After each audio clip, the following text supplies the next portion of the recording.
क्या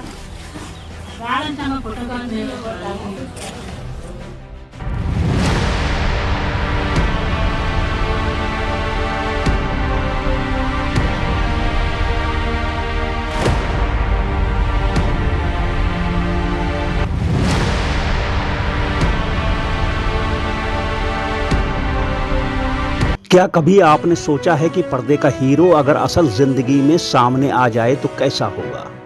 एक ऐसा नेता जिसकी सिर्फ कल्पना की जा सकती है। जरा सोचिए कि जैसा अनिल कपूर की फिल्म नायक में दिखाया गया, ठीक ऐसा ही कोई नेता अपनी जनता के सामने आ जाए तो कैसा होगा।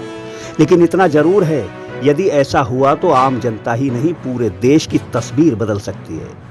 दोस्तों, आज पड़ोसी देश नेपाल को देखकर जलन सी महसूस हो रही है, क्योंकि उससे हर तरह से आगे और हर प्रकार से विकसित आज हमारा देश नेपाल के प्रधानमंत्री के सामने बौना साबित हो रहा है और वहां के वीडियो देखकर जलन सी महसूस हो रही है।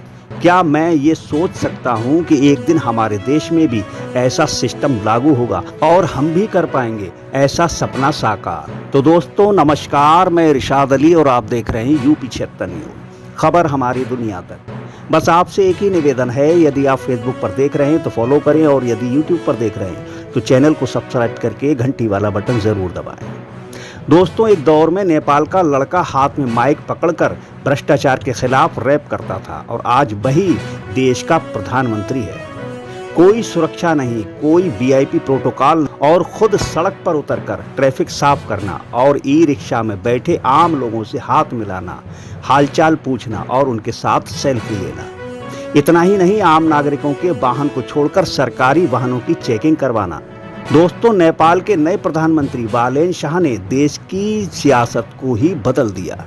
सिर्फ बदला ही नहीं, पूरी दुनिया में मानो तूफान ला दिया है और जिसकी धूम मची हुई है। ये कहानी शुरू होती है काठमांडू की गलियों से। एक इंजीनियर जो कभी कविताएं लिखता था और रैप म्यूजिक के माध्यम से सरकारी सिस्टम की पोल खोला करता था। नाम वालेंद्र शाह, जिन्हें दुनिया वालेंद्र के नाम से जानती है। दोस्तों, 2022 में काठमांडू के मेयर बने और देखते ही देखते नेपाल की जीएनजी पीढ़ी की आवाज बन गए। मार्च 2026 के चुनावों में मानो इतिहास रच दिया और दशकों पुरानी पार्टियों का किला सूखे पत्तों की तरह बिखर गया और 36 साल का ये युवा नेपाल देश की सबसे ऊंची कुर्सी पर जा बैठा। लेकिन कुर्सी मिलते ही बालेंद्र शाह का मिजाज नहीं बदला। आज भी आंखों पर वही काला चश्मा है और दिल में वही आम आदमी वाला जज्बा। आप जरा इन वीडियो को देखिए। क्या आपने कभी किसी प्रधानमंत्री को बिना सुरक्षा घेरे के आम लोगों से ऐसे मिलते देखा है?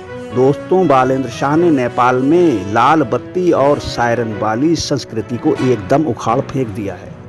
भाई, एक और वीडियो में वो खुद अपनी गाड़ी से उतरकर सड़क पर लगे जाम को खुलवाने में ट्रैफिक पुलिस की मदद करने लगे।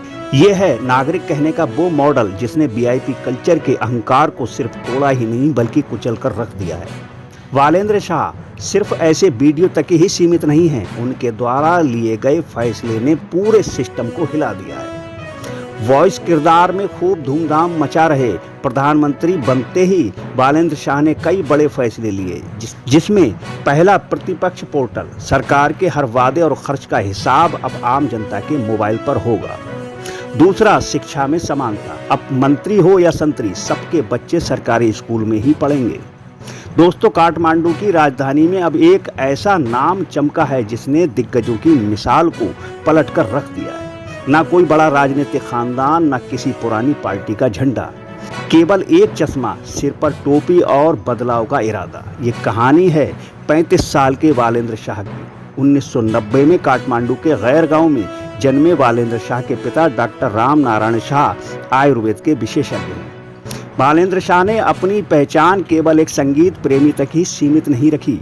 वो एक इंफ्रास्ट्रक्चर इंजीनियर हैं जिन्होंने अपनी पढ़ाई को समाज की बुनियादी समस्याओं को जोड़ने का सपना देखा। लेकिन वालेंद्र शाह की असली पहचान नेपाल की हिप हॉप से बनी। एक रैपर, एक एक्टर, म्यूजिक प्रोड्यूसर और कवि के रूप में उन्होंने युवाओं के दिलों में जगह बनाई। उनकी टोपियों का शौक और बेबाक बोल सोशल मीडिया पर उनकी ताकत बन गई। मई 2022 का समय नेपाल की राजनीति के लिए किसी झटके से कम नहीं था। वालेंद्र शाह ने मेयर पद के लिए पर्चा भरा तो कई लोगों ने उसे सिर्फ एक चर्चा का जरिया माना, लेकिन भ्रष्टाचार, बेरोजगारी और आर्थिक ठहराव से जूझ रहे नेपाल के युवाओं ने मालेन्द्र शाह में एक नई उम्मीद देखी। सोशल मीडिया पर प्रतिबंध के खिलाफ हुए प्रदर्शन में और व्यवस्था के प्रति उठे आक्रोश ने मालेन्द्र शाह की लहर बना दी। इन विरोध प्रदर्शनों में हुई हिंसा और 77 लोगों की मौतों ने पुराने नेताओं के प्रति गुस्से को और भड़का दिया। नतीजा ये हुआ कि दिग्गज नेता केपी शर्मा की चुनौती के बावजूद मालेन्द्र शाह ने स्वतंत्र उम्मीदवार के रूप में काठमांडू की कमान संभाली और आज मालेन्द्र शाह केवल एक मेयर नहीं बल्कि नेपाल के युवाओं के लिए इस बात का सबूत है कि यदि विजन और मेहनत साथ हो तो माइक पकड़ने वाला आदमी भी सत्ता का स्वरूप भी बदल सकता है। नेपाल की ये तस्वीरें भारत के लिए एक आईना है। हमारे यहाँ प्रधानमंत्री और मुख्यमंत्री तो छोड़ो, एक छोटा सा मंत्री भी अगर रोड पर निकलता है तो प्रोटोकॉल में घंटों तक आम लोगों को जाम से जूझना पड़ता है। इतना ही नहीं, जिले में जब जिले के अफसर निकलते हैं तब भी सायरनों की गूंज के साथ साहब लोगों का काफिला निकलता है। मालेन्द्र शाह का मॉडल हमारे देश के नेताओं से सवाल पूछता है कि क्या भारत के हुक्मरान कभी बिना सुरक्षा या बिना प्रोटोकॉल के अपने घरों और दफ्तरों से बाहर निकल सकते हैं? क्या हम भारत के आम नागरिक कभी नेपाल जैसी व्यवस्था को देख पाएंगे? क्या हमारे और नेताओं के बच्चे कभी एक ही स्कूल में पढ़ पाएंगे? क्या कभी सरकारी खजाने से खर्च हुआ धन कब, कहां, कैसे खर्च हुआ हम लोग भी जान पाएंगे? तो दोस्तों, इस खबर को लेकर और नेपाल के प्रधानमंत्री को लेकर आपका क्या कहना है हमें कमेंट बॉक्स में ज़रूर बताएं।